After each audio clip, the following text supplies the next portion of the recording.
Bonjour les amis et bienvenue dans cette nouvelle vidéo un peu actu aujourd'hui. C'est la première fois que je fais ça, mais avec ce qui s'est passé récemment, je me disais qu'il fallait absolument que je fasse une vidéo à ce propos, que c'était vraiment l'occasion. Vous avez peut-être entendu parler du scandale à propos de Sissi Mua et de son compagnon Tini. Ça a fait énormément parler sur les réseaux sociaux, il y a eu quelques articles qui sont sortis et je me disais que ça pourrait être sympa de vous expliquer un petit peu ce qui s'est passé et de vous faire un petit update parce qu'il y a eu un petit update et de vous exposer un petit peu tout ça et de tirer une conclusion qui est très importante. On y reviendra donc à la fin de la vidéo. J'ai divisé cette vidéo en chapitres, donc n'hésitez pas à aller au chapitre qui vous intéresse le plus. Avant de commencer, n'hésite surtout pas aussi à t'abonner, surtout si c'est pas la première fois que tu viens ici, c'est très important pour moi, et à me faire un petit coucou en commentaire, et on est parti. Pour remettre d'abord dans le contexte, j'aimerais d'abord vous rappeler qui est Sissi Mua, quel est son parcours et quelles sont ses activités actuelles. Sissi Mua est une influenceuse fitness et coach sportive non diplômée qui a commencé sur les réseaux sociaux, sur YouTube en particulier en 2013, d'abord avec des vidéos maquillage et ensuite avec des vidéos de sport qui vont rapidement cartonner. Après ça, Sissi Mua va également aller sur Instagram et aujourd'hui on peut la retrouver également sur TikTok et LinkedIn. Vous allez voir pourquoi je parle de LinkedIn. Sissi est très connue aussi pour ses vidéos d'entraînement avec sa personnalité très solaire, à faire des vidéos sport et à motiver les gens, surtout dans le sud de la France. Moi je l'ai vraiment découvert avec ce beau paysage derrière, grand soleil, on se motive,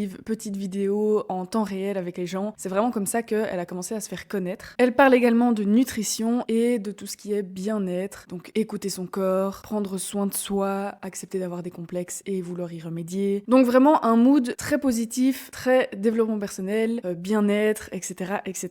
Toujours avec un grand sourire, toujours hyper énergétique. Enfin vraiment, Sissi Mua, c'était vraiment c'est toujours la figure de motivation. En France, en tout cas, je pense que c'est un peu un incontournable aujourd'hui. Au fil des années, Sissi a voulu aller encore plus loin que ces simples vidéos sportives de YouTube et elle a commencé à sortir des programmes sportifs, des challenges sportifs. Elle a aussi fait beaucoup de live, par exemple en confinement où elle a vraiment aussi explosé, donc faire du sport en direct avec ses abonnés. Sissi a également sorti plusieurs livres, donc des sujets qui touchent évidemment au sport et à la nutrition. Avec son compagnon Tini, ils ont créé une application appelée TSE, Train, Sweat, Eat, dans laquelle on peut retrouver des séances de sport, des conseils nutrition, des recettes, des conseils bien-être, etc., etc. Et ils ne vont pas s'arrêter là puisqu'ils vont également créer une marque de vêtements appelée TSE Athletics. Donc sur les réseaux sociaux, un peu à son image d'elle quand elle a commencé YouTube, c'est très motivation, on y va, on sent que Sissi Mua a beaucoup de caractère, que quand elle veut un truc, elle l'a, et que c'est vraiment un peu bougez-vous, motivez-vous, tout en restant quand même avec un esprit critique. Écoutez-vous, écoutez votre corps, ne croyez pas toujours ce qu'on voit sur les réseaux sociaux. Elle parle beaucoup d'alimentation intuitive. Elle a toujours dit aussi, faites le sport que vous aimez, essayez de bouger un petit peu, mais tous les jours. Enfin, vous voyez, donc vraiment cet équilibre entre action-réaction et on arrive à s'écouter et à faire ce dont on a vraiment besoin sans être influencé aussi par ce qui se passe à l'extérieur et à ce qu'on entend un peu sur Internet. Elle est aussi fortement invitée donc pour faire des sortes de podcasts. Je sais qu'elle avait fait ça avec,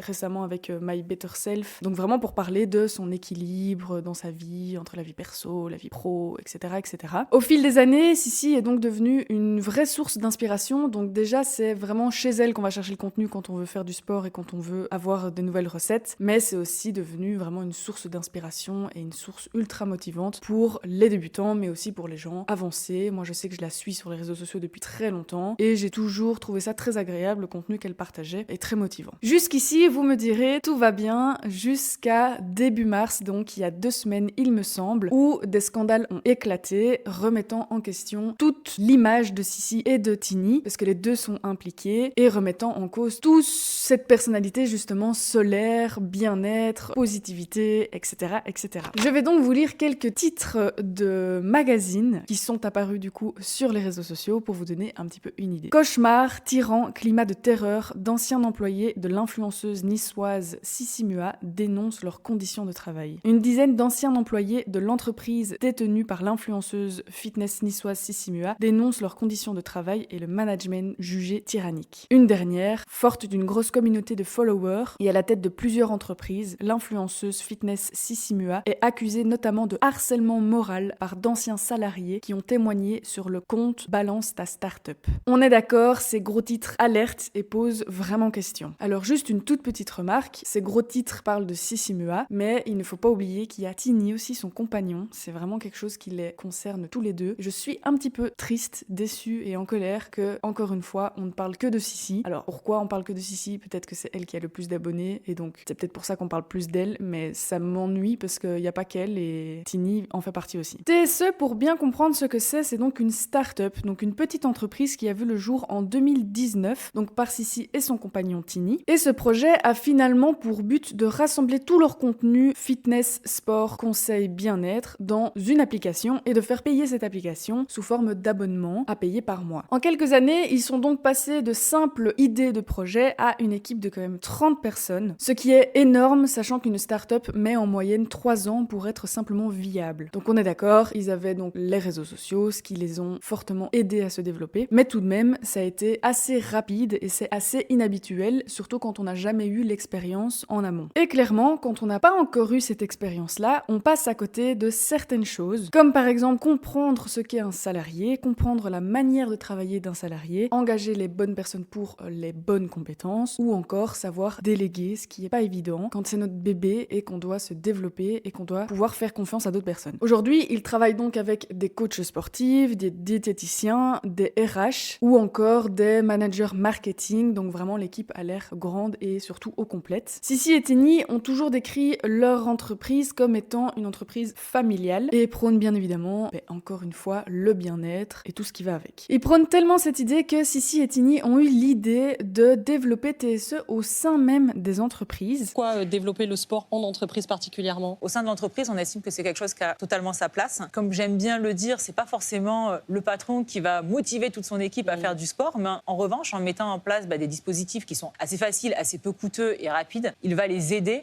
à adopter un mode de vie un peu plus sain, un peu plus sportif. Et c'est quelque chose qui va être bénéfique évidemment pour les salariés eux-mêmes, dans leur vie professionnelle et personnelle, mais aussi finalement pour l'employeur.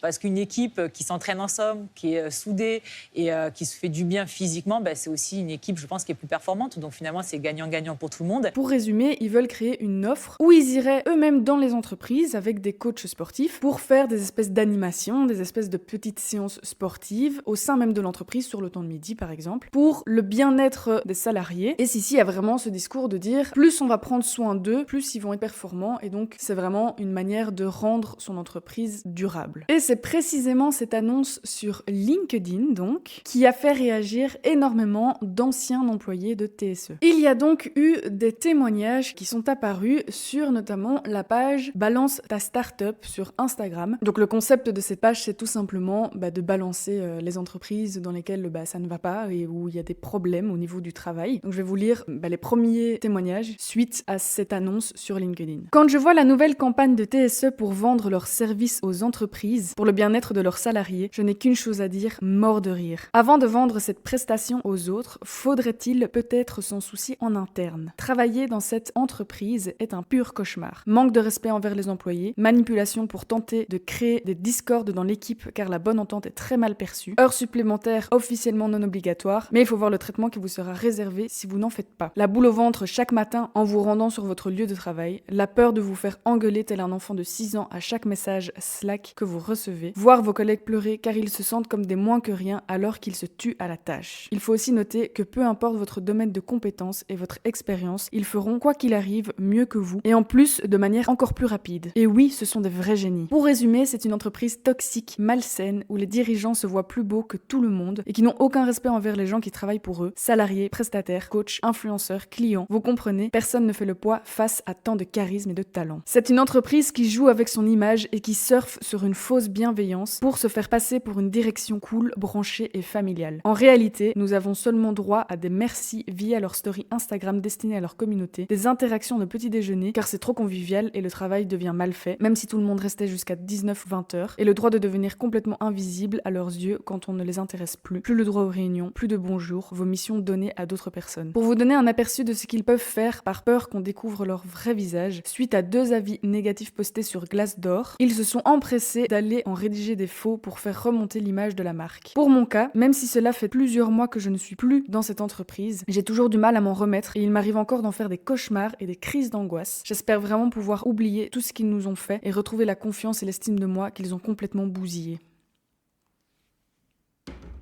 C'est chaud, hein. Je l'avais pas lu en entier encore. Ça me choque un peu. Elle a tout dit, cette personne. Ce jour-là, il y a eu quelques témoignages et quelques jours plus tard, d'autres témoignages se sont rajoutés. Donc vous pouvez aller voir sur la page Instagram, il y a des dizaines et des dizaines de témoignages comme ça. Il faut savoir également que cette page Instagram, donc Balance ta Startup, demande des preuves d'emploi avant de poster ces témoignages pour avoir un minimum de fiabilité, pour qu'on puisse aussi croire en ces témoignages. Donc ici, je peux vous lire quelques témoignages pour qu'on ait une meilleure idée. Mon expérience chez Trend Sweat Eat est de loin la pire expérience de ma carrière. Nous n'étions là que pour satisfaire des caprices de stars, nos compétences et expertise étaient bafouées en permanence, tout notre savoir-faire remis en cause par leur amateurisme et leur manque pathologique de professionnalisme. Jamais ils ne se sont remis en question et continuent d'accuser leurs employés et anciens employés de tous les maux de leur entreprise. Tout cela saupoudré d'un micro-managing obsessionnel à la virgule près. Pendant la durée de mon contrat, en moyenne un départ par mois et le record a été battu au mois de décembre avec plus de 7 départs sur une vingtaine d'employés. En un an, quasi l'intégralité des équipes a été renouvelée. Sans parler des menaces de licenciement et des pressions quotidiennes subies sur Slack, les vocaux d'insultes envoyés à n'importe quelle heure, ne respectant pas la vie privée de leurs employés. Et voir maintenant qu'elles prônent une super vie d'entreprise, parlant de santé mentale au travail, d'équilibre vie pro, vie perso, alors que plusieurs personnes, y compris moi, avons du mal à nous remettre du harcèlement subi pendant tous ces mois. J'ai été à la limite du burn-out à plusieurs reprises et encore aujourd'hui, je fais des cauchemars et je me retrouve sous antidépresseurs à cause de cette expérience, même après plusieurs mois. C'est super trash en vrai. Il y a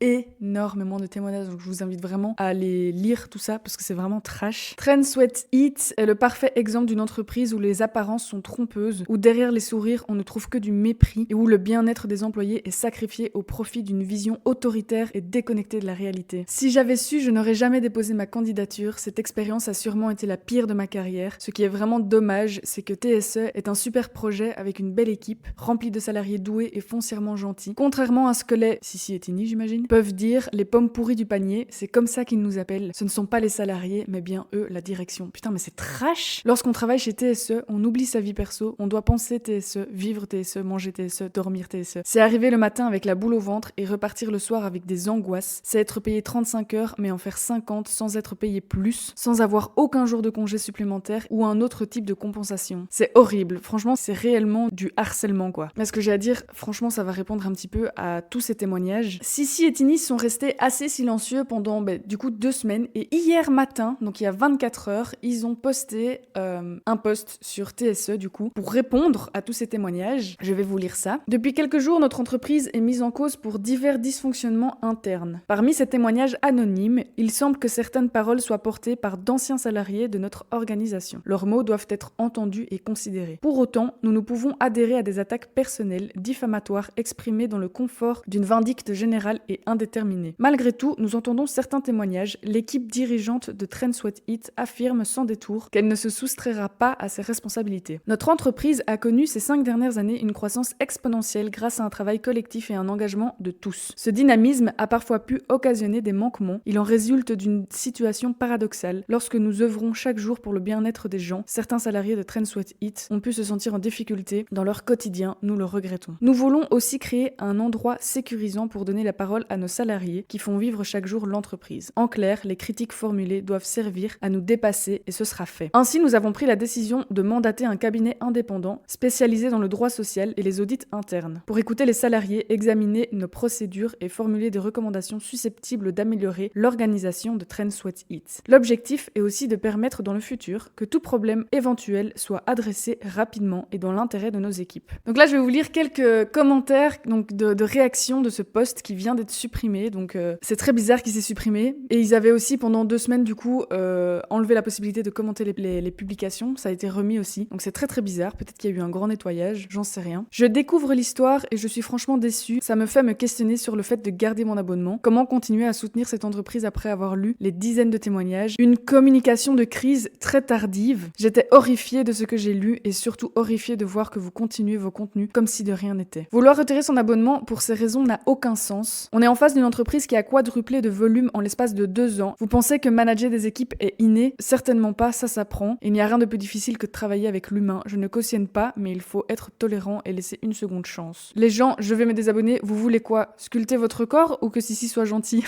Arrêtez de faire croire que vous avez une éthique. Vous écrivez depuis un tel fabriqué par des enfants dans des pays du tiers-monde. Les faux défenseurs du monde là, qu'est-ce que ça m'agace. Bon, je vous ai exposé tout ce qui s'est passé. Maintenant, j'aimerais bien donner mon avis du coup, parce que sinon c'est pas drôle, sur tout ce qui s'est passé, faire un peu la part des choses, des commentaires qui les défendent, des commentaires qui veulent se désabonner, des témoignages, de leur update à eux, donc de leur réponse à tout ça. Premièrement, un point qui me semble ultra important à rappeler, c'est que Sissi n'a jamais été salariée. Donc déjà, elle sait pas ce que c'est. Elle a toujours été indépendante, elle a toujours été son propre patron, donc ça c'est elle qui le dit, c'est pas moi qui l'invente. Elle a donc aucune idée de comment travaille un salarié. Un salarié, il a 35 heures par semaine, il arrive à 10h, il part à 18h. Le week-end, quand il rentre chez lui, le week-end, il éteint son téléphone, il travaille plus. Donc il n'y a pas des messages à envoyer, etc., etc. Le salarié, il travaille pour gagner sa vie. Donc ça c'est hyper important à se rendre compte. Un indépendant, et ça je le sais parce que je le suis, il compte pas ses heures. Il travaille n'importe quand, n'importe où, n'importe comment, le plus possible, surtout quand on lance un projet qui est notre bébé, on veut tout faire et parfois gratuitement. J'ai sorti un programme sportif il y a 1 an maintenant, ça m'a pris 8 mois, pendant 8 mois, j'ai travaillé pour 0 €. Parfois très tard le soir, parfois le dimanche de 9h à 22h, encore aujourd'hui, je fais du montage parfois le soir avant de dormir. Je n'ai pas vraiment de cadre, le seul cadre c'est celui que je me mets pour justement essayer de me préserver et de préserver ma santé mentale. Et effectivement, quand un projet nous tient à cœur, on pense, on vit, on mange ce projet. Et c'est là que je rebondis un peu sur le témoignage de la personne qui dit quand on travaille chez TSE, on mange TSE, on dort TSE, on pense TSE, on n'a plus du tout de vie perso, etc. C'est là en fait qui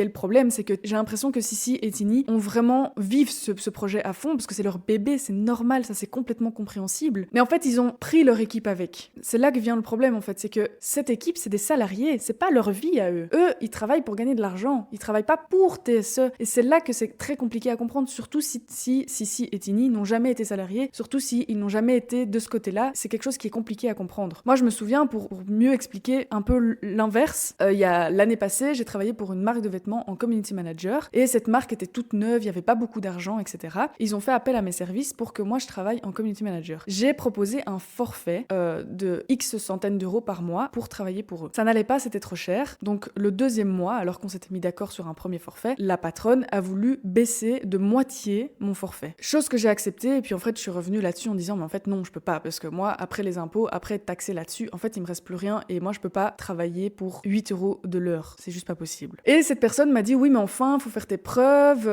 moi parfois je travaille des heures sans être payée, etc. Et je lui ai dit mais en fait c'est pas mon projet, c'est pas ma marque, c'est pas mon bébé, c'est pas, je vis pas pour cette marque, moi je travaille pour gagner mon argent. Ah ben c'est exactement ça, les salariés de TSE travaillent pour gagner leur argent et c'est pas leur bébé. Et ça, Sissi et Tini, il faut qu'ils le comprennent, et c'est très dur de le comprendre parce que quand c'est le projet peut-être de notre vie, c'est très compliqué. Quoi qu'il arrive, ça n'excuse en aucun cas d'être tyrannique, autoritaire et de ne pas du tout prendre soin de ses employés, aucunement. Mais c'est clair que c'est quelque chose qui s'apprend, comme la personne qui dit ça s'apprend, c'est inné, nanana. Bon, après oui, ça s'apprend, c'est pas inné, il faut faire ses expériences, ben, c'est pas pour autant que on traite les employés de pommes pourries, qu'on envoie des messages d'insultes à n'importe quelle heure. Même moi je sais que le samedi matin, j'ai pas à envoyer en fait des messages à mes collègues qui eux travaillent du lundi au vendredi. Je m'excuse toujours si c'est urgent et que j'ai besoin d'eux, mais en fait, un minimum quoi, il faut comprendre ce genre de choses. Et je trouve ça ouf que à 30 ans passés, après quand même des années dans ce business-là, elle ait pas capté ça quoi. Elle et Tini. Alors maintenant, je pense que c'est très bien qu'ils aient répondu, c'est très bien qu'ils entendent ça, et j'espère vraiment qu'ils vont réagir, qu'ils vont vraiment trouver des solutions, parce que toute leur image est complètement fracassée au sol. Surtout qu'ils viennent de faire cette offre-là sur LinkedIn, bah en fait du coup ça va pas fonctionner pour eux, donc ils ont plutôt intérêt à accepter, à se remettre en question et à trouver des solutions. Alors après, un truc aussi avec lequel j'étais d'accord, aujourd'hui on est vraiment dans une époque où il y a beaucoup de personnes qui acceptent beaucoup de choses, dans le sens où on accepte toujours aujourd'hui d'acheter des vêtements chez Shein par exemple, alors qu'on sait à quel point c'est de la bouse en boîte et à quel point c'est vraiment ultra trash pour tous les travailleurs qui travaillent pour Shein, les conditions de travail dans les usines, enfin c'est vraiment l'enfer, et les gens acceptent toujours en fait. Il y a aussi beaucoup de personnes qui continuent à écouter ou à regarder des personnalités qui ont fait de la merde aussi. Donc, je pense à beaucoup d'acteurs, de chanteurs qui sont accusés par exemple de viol, ça pour le moment il y a que ça. Les gens continuent quand même à apprécier ces personnalités, à écouter, à consommer leurs produits, etc., etc. Là nous avons une situation où c'est grave, c'est très grave, c'est pas non plus du viol, c'est pas non plus des centaines de milliers de personnes qui ont des conditions de travail de l'enfer dans les usines en Asie. Ça reste grave, mais je pense que ils ont entendu tout ça, il y a beaucoup de remises en question, et je pense que il faut voir, à mon avis, comment ça va se dérouler, comment ça va se passer, les retours, surveiller ça de près, voir un peu comment ça va se passer. Alors peut-être qu'il faut avoir une tolérance zéro, j'en sais rien. Peut-être que ce que je dis c'est vraiment pas ouf et qu'il faut boycott, faire couler cette boîte, j'en sais rien. Dites-moi un petit peu ce que vous en pensez en commentaire, mais c'est clair que effectivement, si t'acceptes de commander tous tes vêtements de sport sur Shein, si t'acceptes de regarder encore des films avec Gérard Depardieu, en fait, arrête de boycott tes essais, quoi. Vous voyez ce que je veux dire? Et en fait, le truc, c'est que les gens sont tellement proches de Sissi Mua et de Tini, j'ai l'impression qu'ils prennent encore plus ça à cœur, alors que clairement, il y a des choses qui vont pas. Clairement, c'est du harcèlement au travail, mais je suis pas sûre qu'ils aient un mauvais fond à ce point-là, et je suis pas sûre qu'on ne puisse pas leur donner une seconde chance, et je ne suis pas sûre non plus que ce soit irrattrapable. Alors, je vais peut-être me faire critiquer, sans doute, parce que je me fais critiquer à chaque fois, mais dites-moi aussi du coup ce que vous en pensez, ou si c'est positif, tout simplement. La grosse conclusion de cette vidéo, c'est ne pas croire ce qui se passe sur les réseaux sociaux. C'est un truc qu'on vous dit tout le temps, mais c'est tellement vrai, genre vraiment, il y a plein de choses qui paraissent belles, des gens qui, on a l'impression qu'ils sont vraiment dans la réussite la plus totale, qui font plein de projets, qu'ils y arrivent, qui sont aimés de tous, etc. Alors qu'en fait, derrière, il y a tellement de choses autres qui se passent et on n'en sait rien, en fait. Ce qu'on voit sur les réseaux sociaux, c'est vraiment, allez, c'est peut-être 10% de ce qui se passe dans la vraie vie, même si Simua l'a dit. Vous voyez bien à quel point c'est vraiment vrai et il faut vraiment se méfier et vraiment faire attention avant de se fier à 100% à une personne et d'idolâtrer vraiment une influenceur ou quiconque. Donc voilà, encore une fois, dites-moi ce que vous en pensez. N'oubliez pas de vous abonner, moi je vous fais de très très gros bisous et je vous dis à très bientôt pour une nouvelle vidéo.